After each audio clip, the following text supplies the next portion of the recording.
Olá, estudantes do segundo ano do ensino médio, tudo bem com vocês? Pessoal, aqui é o professor Pablo, né? Nós estamos aí iniciando as atividades de mais uma apostila. Agora a apostila referente ao mês de junho, a nossa última apostila do segundo bimestre, né? E é a apostila que antecede aí o período de férias. Então, as férias do meio do ano, né? Já estão quase chegando, falta pouquinho tempo para isso.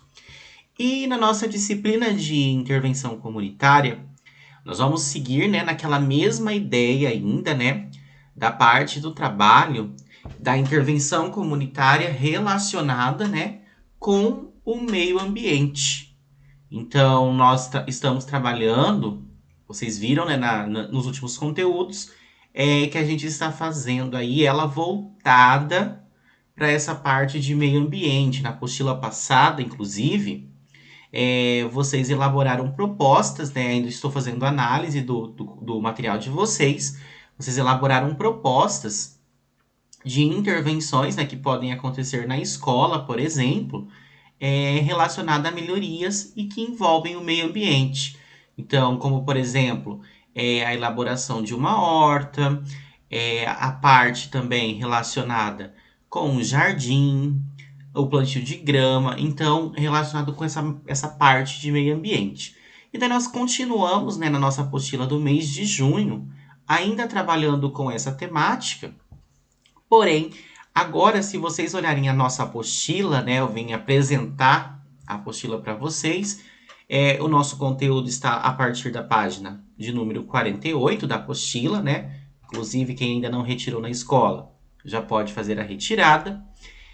Nós vamos ter o processo do reflorestamento. Estou sempre associando o conteúdo, né, com os acontecimentos que vem aí ocorrendo atualmente no nosso planeta, na nossa região, no nosso país, né? E o reflorestamento, ele entra certinho com esse período. Então, quem está acompanhando um pouquinho de jornal, vem vendo o desmatamento, né, exagerado que está acontecendo na Amazônia.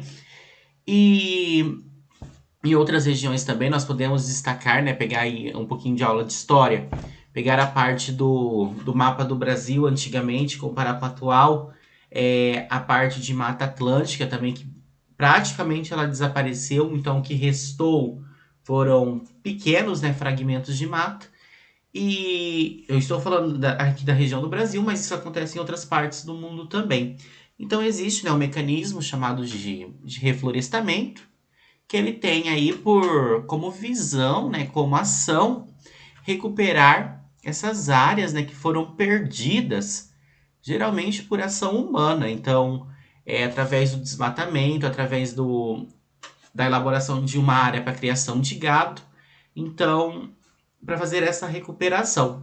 No nosso estado, nós podemos destacar, né, que aconteceu esse ano com muita intensidade as queimadas. Então, uma grande área ali de regiões do Pantanal acabaram sendo destruídas por conta dessa questão das queimadas, né, que aconteceram.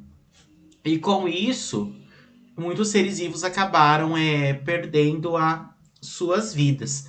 Então, esse processo de reflorestamento ele já é aplicado na prática, né, por muitos biólogos, também por pessoas voluntárias, e ele tem como visão você plantar mudas, né, ou plantar sementes de plantas nativas de uma determinada região. E daí aqui isso é bastante importante a gente destacar, né, que eu não posso, se eu quero participar, né, do processo de reflorestamento de uma determinada região, eu não posso plantar ali qualquer tipo de árvore, qualquer tipo de semente, uma planta que eu acho bonita, trazer uma planta de outro país, porque isso pode acabar dando problema. Então, quando você vai fazer o reflorestamento de uma região, existe um estudo ali por trás, né, para ver qual é o tipo de vegetação que existia ali antes, quais são os tipos de árvore, quais são os tipos de vegetação em si, né,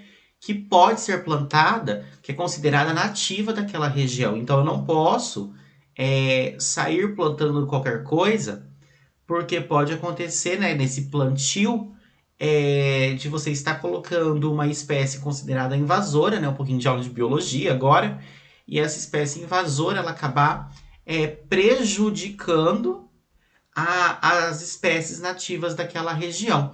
Então, por exemplo, se você vai viajar para um outro país, eu fui viajar, fui conhecer os Estados Unidos, lá eu vi um pinheiro, achei bonito, eu quero trazer muda, quero trazer sementes. Não pode.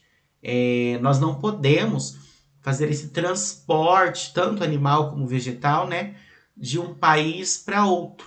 Porque às vezes a planta que tem lá, que é nativa de lá, que é da região, se você traz ela para cá, ela se torna uma espécie invasora, né? E ela passa a prejudicar as espécies que são nativas daqui. Então existe esse cuidado por parte aí das pessoas quando vai fazer esse processo de reflorestamento. Saber o que tinha naquela região antes e a partir daí, né, fazer o plantio de mudas, fazer o plantio de sementes daquela determinada região. Aqui, ó, o texto até ele fala que o plantio, né, a recuperação deve acontecer através do plantio de mudas consideradas nativas daquele lugar. Então, vem exatamente, né, falando a respeito do que eu comentei com vocês agora. Então, a gente tem que fazer esse estudo antes e não sair plantando qualquer coisa. E daí aqui destaca, né, a parte do plantio de árvores frutíferas, porque essas frutas que as árvores vão começar a gerar ali, elas vão servir, né, de alimento para os animais daquela região. Então, a partir do momento que o processo de reflorestamento ele começa a acontecer, a tendência é que os animais eles comecem a voltar para aquele local, para aquela região, porque novamente eles vão ter um abrigo, eles vão ter onde ali viver. E vale destacar aqui também que às vezes quando a gente tem buracos aí entre aspas, no meio de uma mata, por exemplo, o processo ele também acontece de uma forma natural, esse reflorestamento sem a ação humana. Os próprios animais, eles conseguem fazer esse processo, né? Dessas regiões que foram desmatadas. Então, às vezes, se você tem um buraco no meio da mata e você começa a fazer um monitoramento, você começa a acompanhar os animais que vivem em áreas próximas ali, né? Através de suas fezes, por exemplo, passando ali por aquela região, eles conseguem então depositar essas sementes e a partir daí elas começam a germinar e a área começa a ser reflorestada. Isso acontece também muito comum com aves. Então a ave passa ali sobrevoando, deixa suas fezes, no meio dessas fezes tem a semente, essa semente nasce, né? E a região começa a se recuperar. Claro que isso demora vários anos, não é um processo que acontece do dia para a noite, mas aos poucos, né, a gente consegue observar toda essa recuperação dessas áreas que estão degradadas. E isso acaba sendo muito bom, como eu havia dito, para a fauna, né, local, porque os animais eles conseguem recuperar abrigo, podem se reproduzir. Dependendo da espécie, ela pode aumentar em quantidade, né? Espécies que estão com riscos de extinção. Então, acaba sendo um processo muito bom. Então, continuando aqui, né? Falando em relação à parte dos benefícios, a gente já destacou alguns, né? Da parte dos animais que voltam, mas nós também temos que pensar em relação à parte do ser humano. Será que tem benefícios para nós? E a resposta é sim. Então, basta você observar em um dia quente, por exemplo, que você está na cidade, num local com pouca vegetação, e depois você vai para um sítio, para uma fazenda com muita vegetação. Você consegue observar, você consegue sentir, né, a diferença de temperatura. Então, as árvores elas vão fornecer sombra e elas vão barrar um pouco, né, da intensidade luminosa. E por conta disso o ambiente acaba ficando mais gostoso, acaba ficando mais agradável. Então elas ajudam, né, nessa questão de sombra, nessa questão de temperatura, então a ficar uma coisa mais sadia para a pessoa. Nós temos também, né, a questão aí, além da parte de sombra, a questão do processo de fotossíntese. Então, também agora um pouquinho de aula de biologia. As plantas, elas vão consumir o CO2, né, que é o gás carbônico, que para nós e para os outros animais ele é extremamente tóxico, é um gás considerado aí ruim, né, para a nossa respiração. Então, se você inalar ali demais, você pode acabar até morrendo, tendo complicações respiratórias. A planta, ela utiliza esse gás, né, ela absorve ele e no processo de fotossíntese, ela acaba produzindo glicose, que a glicose funciona como um nutriente, como um alimento para ela, e ela também produz o oxigênio, que em parte vai ser liberado para o meio ambiente. E como vocês já sabem, né, esse oxigênio é o nosso gás utilizado na respiração. Então, olha a importância aí das plantas, né, para nós. Então, elas não têm uma importância somente ali para os outros animais. O ser humano também está englobado, né, nessas vantagens, nesses benefícios de existirem árvores, plantas naquela determinada região. E daí, com base nisso, né, nós temos as nossas atividades propostas para o mês de junho, que elas são bem práticas, né? Vamos colocar assim, que nós vamos trabalhar com essa parte de florestamento. Claro que não tem como a gente pegar, juntar todo mundo, que a gente está no período de pandemia, fazer um cultivo grande de mudas e para uma determinada região fazer o plantio. Porque nós não podemos aglomerar, não tem como ficar se deslocando para lá e para cá, justamente por conta da questão do isolamento, né, do período que a gente está vivendo. Mas nós vamos trabalhar com essa parte da elaboração de mudas. Então, como funciona o que vem a ser, né? Então, na atividade 1, vocês vão utilizar aí. Pode ser um saco de arroz, pode ser um saco de feijão, pode ser uma garrafa PET, material do uso comum, né? Vocês vão pegar esse saco, vocês vão encher com terra. Essa terra aqui não é terra vermelha, tá, pessoal? Não vão pegar qualquer tipo de terra também, senão não vai dar certo. Tentem pegar uma terra de jardim, uma terra que tem adubo no meio, né? Você pode, inclusive, fazer a mistura ali, mas uma terra mais adubada, uma terra com mais nutrientes. E daí, nesse saco ou nessa garrafa PET, você vai escolher uma semente, especialmente de uma árvore frutífera, né? E você vai fazer o plantio ali nele, né? E vai começar a fazer o acompanhamento. Então, do estágio inicial, né? Do estágio de semente, você vai começar a ver o andamento, né? O desenvolvimento dessa semente para a elaboração de uma muda. Então, nós deixamos aqui livre para vocês em relação ao tipo de semente que vocês vão escolher. Então, esse projeto ele vai começar agora, mas ele vai se prolongar, né, ao longo do ano, porque a semente ela não vai germinar, crescer e virar uma muda dentro de um mês. Mas o processo já vai começar agora.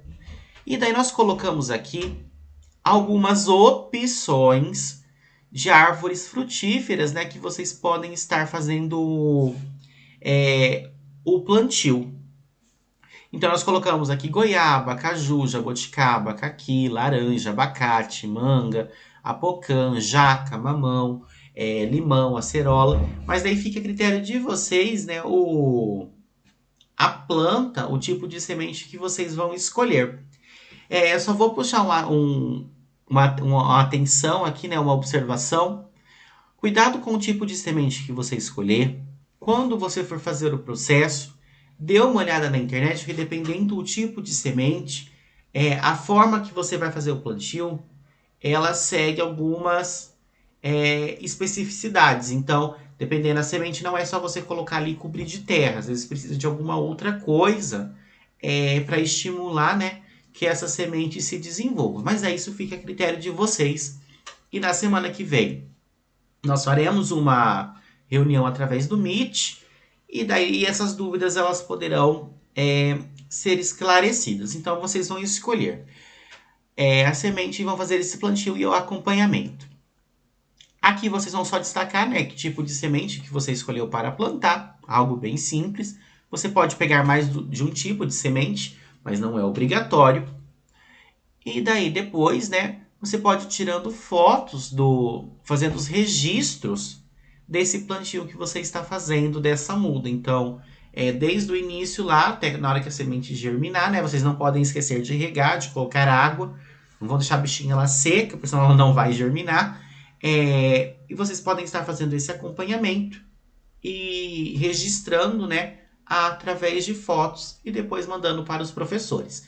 Lembrando que a gente está trabalhando, né, em conjunto, eu com o segundo ano A e segundo ano B e a professora Ediliana com o segundo ano C. Então, nós dois estamos com o mesmo projeto em todos os segundos anos. Dependendo do que a gente conseguir elaborar, né, nós podemos até fazer um vídeo e esse vídeo também ser apresentado no feirão das eletivas que vai acontecer no finalzinho do mês, tá bom? Pessoal, então seria isso, né? A apresentação aí da nossa apostila e do nosso projeto para o mês de junho, ainda dentro da pegada da educação ambiental. Caso vocês tenham dúvida ou algum questionamento, vocês podem estar entrando em contato comigo no particular, né? Que eu estarei fazendo atendimento com cada um, tá ok? No mais, tenham uma excelente semana, bons estudos e até logo, pessoal. Tchau, tchau. Fiquem bem.